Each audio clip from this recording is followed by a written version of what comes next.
Oui, bonjour à tous. Je voudrais commencer par excuser Anaïs Xel-Epailly, que vous avez dû voir annoncer dans les programmes, qui est écologue à l'Agence d'urbanisme de Strasbourg, avec laquelle on a vraiment co-construit cette OAP. Donc on aurait bien aimé venir la présenter à deux voix, mais elle ne pouvait pas se rendre disponible aujourd'hui. Mais c'était un beau travail de partenariat entre collectivités et agences d'urbanisme.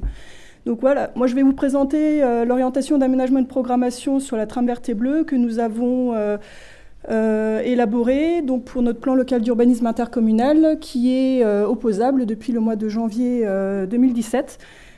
Donc comme Uterselt, on était aussi en attente de données PPRI, mais on se devait d'adopter un document. On avait un poste notamment pour la ville de Strasbourg qui devenait caduc, donc on ne pouvait pas se permettre de rester sans document d'urbanisme valide opérationnel.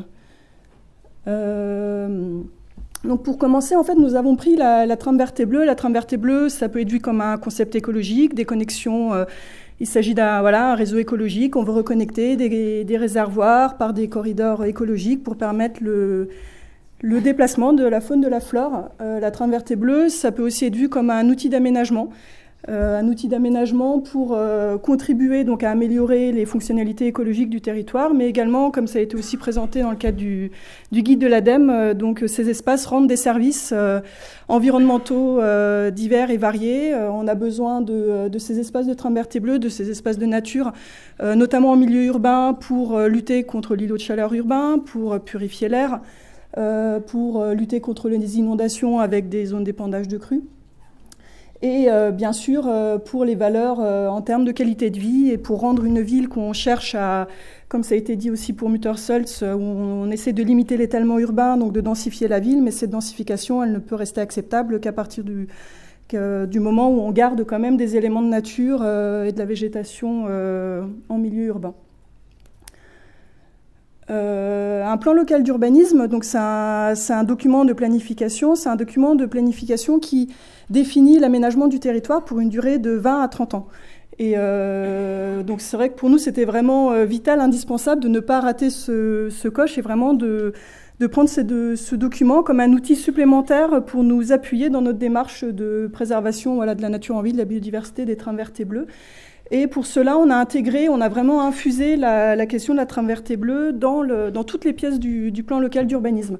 Donc du rapport de présentation qui est le document qui fait le diagnostic du territoire, qui présente l'existant. Le projet d'aménagement et de développement durable, ou PADD, qui fixe les grandes orientations.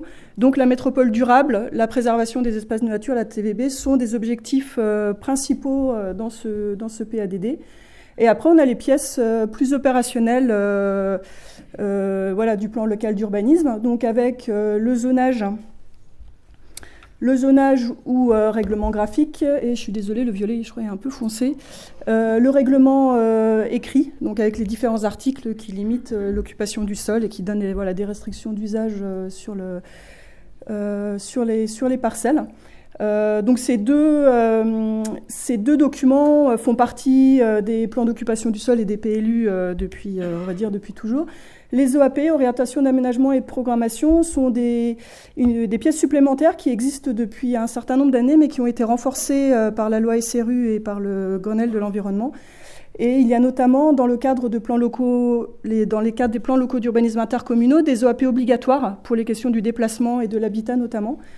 Pour les questions écologiques, cela n'est pas obligatoire, mais nous avons souhaité avoir une OAP donc thématique patrimoniale sur l'ensemble du territoire pour présenter, pour présenter la trame verte et bleue et comment l'intégrer dans l'aménagement du territoire. Et on a également décliné des OAP qu'on a appelées intercommunales sur des secteurs à haute sensibilité environnementale, mais des secteurs qui présentaient aussi d'autres enjeux en termes de tourisme ou en termes de développement économique, donc pour voir comment coupler les différents enjeux. Et on a bien sûr les autres OAP obligatoires, les OAP par secteur ou OAP communal, on en a quasiment une centaine sur l'ensemble des sites à urbaniser ou en réserve foncière sur le territoire. Le zonage et le règlement écrit sont des pièces à prendre en compte dans un rapport de conformité, c'est-à-dire que s'il est marqué, sont plus des pièces quantitatives, s'il est marqué qu'on ne doit pas dépasser telle hauteur de bâtiment ou qu'on ne doit pas construire à tant de mètres d'un cours d'eau, c'est ni plus ni moins, il faut respecter voilà, le chiffre précis. Pour ce qui est des OAP, ce sont des documents à prendre en compte sous un mode de compatibilité, donc c'est un mode un peu plus souple. Donc qui laisse aussi plus de souplesse pour des projets d'aménagement. On est sur un document sur une échelle de 20 à 30 ans et pour des projets qui sortiront dans quelques années, voire dizaines d'années. Donc on trouvait que c'était plus intéressant de rester sur un document un peu plus souple. Donc l'OAP TVB n'est pas un document obligatoire, c'est à prendre en compte sous un mode de compatibilité et le contenu de l'OAP n'est pas non plus dicté. Donc en fait on est allé un peu à tâtons, on ne savait pas trop ce qu'on pouvait mettre dedans, ne pas mettre dedans, jusqu'où on pouvait aller. Et il faut garder en tête qu'on est dans le cadre d'un document d'urbanisme, donc on était tenté de mettre beaucoup de choses en termes de prescription, mais il faut rester dans un cadre régi par qui reste dans un cadre d'urbanisme. C'est l'autre. Donc, juste pour illustrer la diapo précédente, en fait, la trame verte et bleue, elle est reprise dans les différents documents. Donc, on voit la carte qui fait le diagnostic dans le rapport de présentation, une carte beaucoup plus synthétique dans le PADD avec les grands enjeux de préservation de la trame verte et bleue sur le territoire. Et ensuite, donc, la trame verte et bleue qui est quand même intégrée dans le zonage. Donc, sur la carte de gauche, vous avez toutes les zones agricoles et naturelles du territoire, où en fait, vous pouvez faire le parallèle avec la carte de diagnostic, où on retrouve les grands ensembles, notamment forestiers ou naturels à préserver, et le plan de zonage avec un zoom plus précis, dans lequel on a des outils graphiques, des surtramages verts pour protéger les ripisylves le long des cours d'eau, ou d'autres éléments végétalisés, et également des marges de recul au niveau des cours d'eau.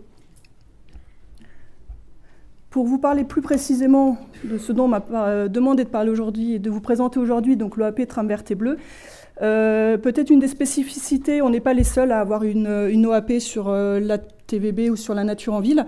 Là où on est plus peut-être un peu plus particulier, c'est qu'on a une cartographie à la parcelle. On a souhaité vraiment avoir une identification des secteurs de trame verte et bleue identifiés à la parcelle.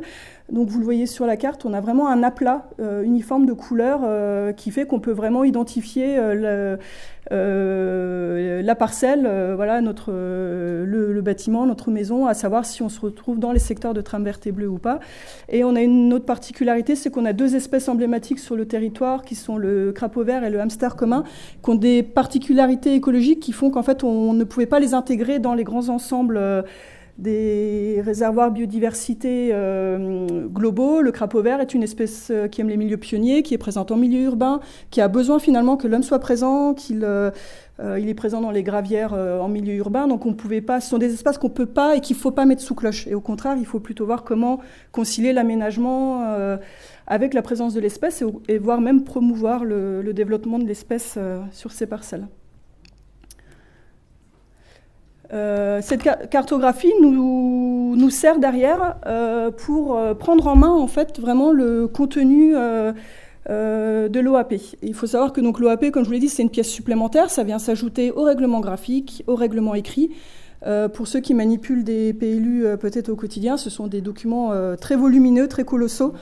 C'est déjà compliqué et donc en fait on voulait vraiment avoir un document qui soit pratique à prendre en main, donc on a créé une clé de lecture pour que, suivant le projet et suivant le secteur où on se trouve, on sache directement dans quelle partie du document aller et aller voir directement les prescriptions liées au projet. Je vous ai mis quelques exemples des principes d'aménagement qu'on a mis. Donc là, par exemple, on a des prescriptions pour les opérations d'ensemble.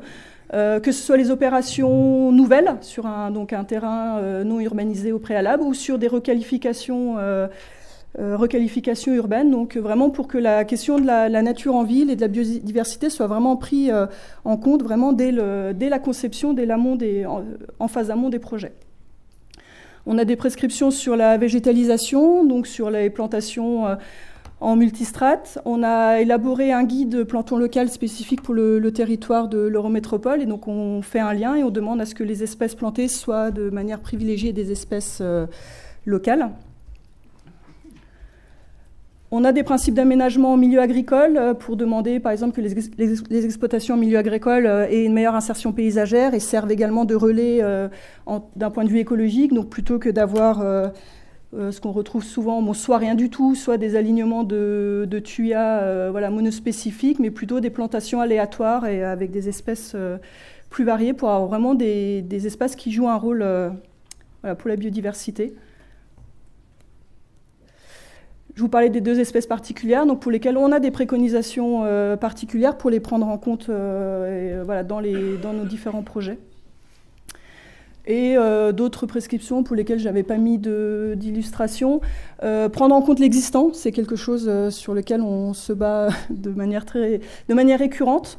Garder l'existant en termes de végétation, garder l'existant en termes de topo, vraiment considérer le terrain initial et ce dont il dispose avant de concevoir le projet.